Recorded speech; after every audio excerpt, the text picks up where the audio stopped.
Buenas noticias para los pobres. Tu renacer comienza hoy. La lectura de este día la encontramos en Lucas 4:18 y nos dice así. El Espíritu del Señor está sobre mí, por cuanto me ha ungido para dar buenas nuevas a los pobres. Jesús dejó muy claro que su misión como Mesías, como enviado de Dios a un mundo lleno de injusticia, y que cualquier tarea realmente salvífica tenía que llevar consigo una clara dimensión social. Lo que importaba, ante todo, buenas noticias para los pobres. En cabeza de su programa estaba pues poner en práctica la exigencia divina expresada en Proverbio 31:8. Levanta la voz por los que no tienen voz. Defiende los derechos de los desposeídos, es decir, habla por los que no pueden hablar y defiende los derechos de los desamparados. O como dice todavía otra versión, alza la voz por aquellos que no pueden alzarlas por sí mismos. Defiende a los indefensos. Para todos los que deseamos ser seguidores de Cristo, esto significa que Él aporta buenas noticias a los pobres porque tiene que formar parte de nuestro programa. Al asumir la obra de predicar el Evangelio de Salvación, necesitamos asumir también sus implicaciones sociales. No podemos cruzarnos de brazos ante las injusticias como si eso no tuviera nada que ver con nuestro compromiso cristiano. No podemos permanecer indiferentes ante los que sufren y mirar a otro lado. No podemos permanecer limitando nuestro compromiso a un mensaje espiritual. Como decía Martin Luther King, lo que más me duele no son los actos de la gente mala, sino la indiferencia de la gente buena. Hay un conocido texto atribuido al pastor Martin Niemöller y del que circulan varias versiones que dice: primero vinieron los nazis a llevarse a los comunistas y yo guardé silencio porque no era comunista. Después vinieron por los sindicalistas y yo guardé silencio porque no era sindicalista. Luego vinieron por los judíos y yo me callé porque no era judío. Y cuando vinieron por mí, no había nadie para protestar. Sin embargo, no se trata necesariamente de manifestarse públicamente protestando con pancartas. Se trata mucho más que incluir la solidaridad en nuestro programa de vida, desde la distribución de nuestro presupuesto, colaboración con la ONG, ofrendas o donaciones, hasta actos de voluntario o de compromiso comunitario. Porque hay maneras de vivir, de consumir, de gastar o de actuar, que en lugar de reducir las desigualdades y las injusticias sociales, siempre terminan por dar más poder a los más poderosos y más dinero a los más ricos. Señor, abre mis ojos para que vea qué puedo hacer para contribuir y dar buenas noticias a los más pobres. Lamentablemente vivimos en una sociedad completamente distorsionada, donde el que más tiene, más quiere, más consigue y se queda con todo. No nos vayamos muy lejos, miremos el gobierno. Recuerdo la Navidad pasada que siempre se daban canastas, se daban bonos, y ahora el año 2024 todo eso se perdió. Muy poca cosa llegó a la mano de lo que realmente lo necesitaban. Y así hay muchísimas otras cosas que son destinadas para los pobres, pero los funcionarios del gobierno se lo quedan, se pierden en el camino y lamentablemente nunca llegan. Porque todo se va ante el que más tiene. Esa es la sociedad que vivimos hoy en día. Pero gracias a que tenemos un Salvador, un Redentor que vino y murió por nosotros y nos ofrece la esperanza de que aunque suframos aquí, pero reinaremos allá. No nos hagamos vista ciega, oído sordo a los más necesitados. Recuerdo que en la escuela a mí me decían la defensora de fulana, porque aún desde niña, yo no podía ver la injusticia. Eso me hacía daño verla y ser partícipe de ella. Recuerdo que era una prima, que estábamos juntas en la escuela. Ella estaba un poco más avanzada que yo en edad, me llevaba como un año. Y estábamos ahí. Yo no era de muy, podríamos decir, canchancha, pero siempre estaba ahí, haciendo, defendiéndome a mí misma, o sea, conmigo no se metían, pero con ella sí. Decían que ella hablaba mucho, que siempre participaba. Ustedes saben cómo son los adolescentes en eso del bullying. Eso es algo serio, el bullying. Y nuestros niños desde pequeñitos lo sufren. A ella le hacían bullying, pero yo de una vez me lo enfrentaba.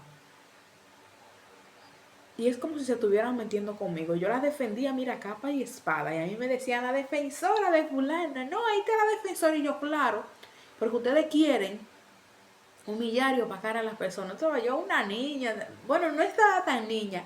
Yo me imagino que tenía algunos 12, porque todavía estaba en la primaria, estaba en la primaria. Pero desde ahí, Dios ya había, es que nosotros nacemos siendo buenos, en el camino nos vamos dañando, pero nosotros decidimos. Dios nos dio el libre albedrío de decidir si endurecer nuestro corazón hacia las necesidades de los demás o si ayudar y prestar una mano amiga. Y yo recuerdo que yo sí, yo era la defensora y yo sigo siendo hoy en día la defensora de quienes lo necesitan, de quien yo veo que están violando sus derechos, que están haciendo una injusticia. Yo, aunque quizás no pueda hacer nada, pero mira, me da hasta deseo de llorar, porque yo veo cómo tratan a las personas. Y yo digo, Dios mío, esta sociedad en la que estamos viviendo, cómo alguien tiene el corazón para hacerle algo malo a otra persona.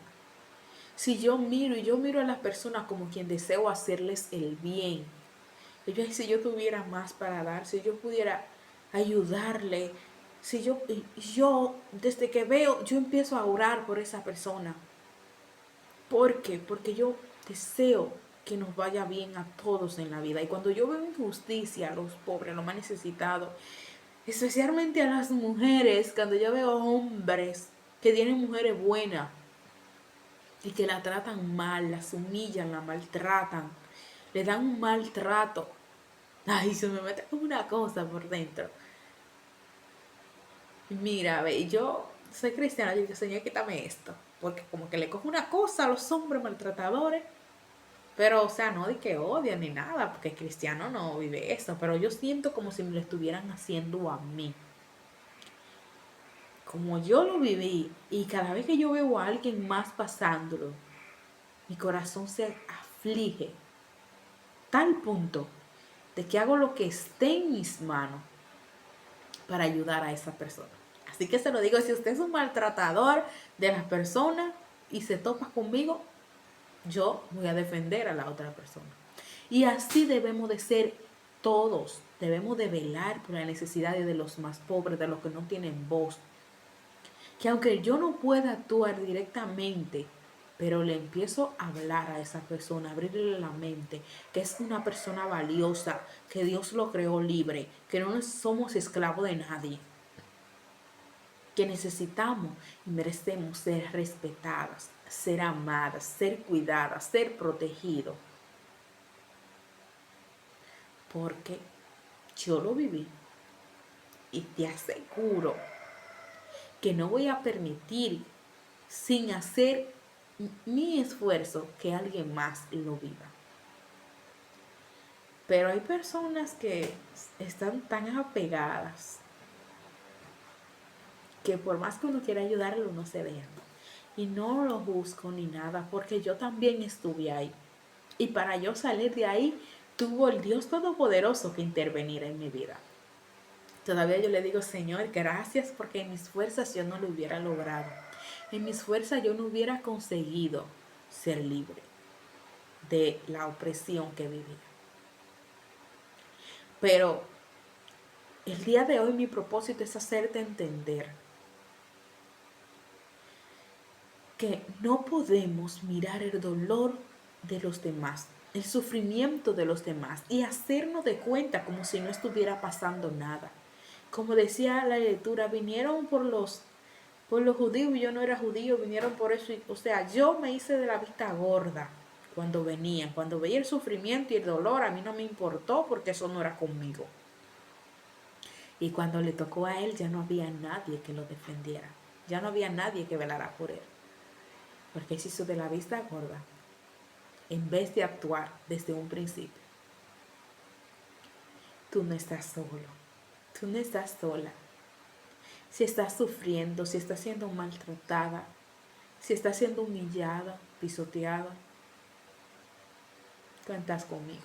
Quizás yo no podré resolver tu problema, pero sí puedo brindarte una mano amiga. Sí puedo ayudarte y sostenerte en oración. Sí puedo estar ahí en lo poco que tengo, brindándote mi ayuda y mi sustento. Hasta que yo vea que tú puedas ser libre en Cristo Jesús. Esa es mi misión de mi ministerio. Mi ministerio se llama Tu Renacer Comienza Hoy, donde comparto las reflexiones diariamente, todo eso. Pero hay algo que Dios puso en mi corazón y va más allá del ministerio, específicamente con las damas. Y se llama Renacer Mujer. Renacer Mujer. Y ese ministerio Dios le está dando forma. Dios está poniendo piezas, claves, cosas en mi corazón para llevarlo a que se convierta en una realidad. Y ese ministerio va a ser solamente para damas. No importa la edad, el tamaño. Para damas. Para damas que sufren. Y lo poquito que yo pueda ayudarla, hacerlo. Aunque sea con oración, pero señores, lo más grande es cuando una persona te sostiene en oración. Porque vemos que cuando Jesús habló con Pedro y dice, Satanás pidió por ti para zarandearte, pero yo oré por ti para que no caigas. Ustedes no saben el poder de una oración. Así que acérquense a mí y pídanme que ore. Y ahí está una guerrera de oración lista para sostenerlo en oración. ¿Por qué? Porque quizás yo no tenga la forma de ayudarlo, pero sí soy la hija del dueño del oro y de la plata. Así que aquí estoy, pueden contar con esta su servidora, sea cual sea la situación por la que estén atravesando. Recuerda, si esta reflexión te fue útil, te pido que la compartas, que comentes. Déjame un lindo comentario y diciéndome, sosténme en oración. Y vamos a estar incluyéndote en nuestras oraciones. Comparte, suscríbete a este canal porque así YouTube se da cuenta de que esta reflexión, de que este contenido está siendo útil y lo va a hacer que llegue a más personas. Recuerda, tu renacer comienza hoy. Bendiciones.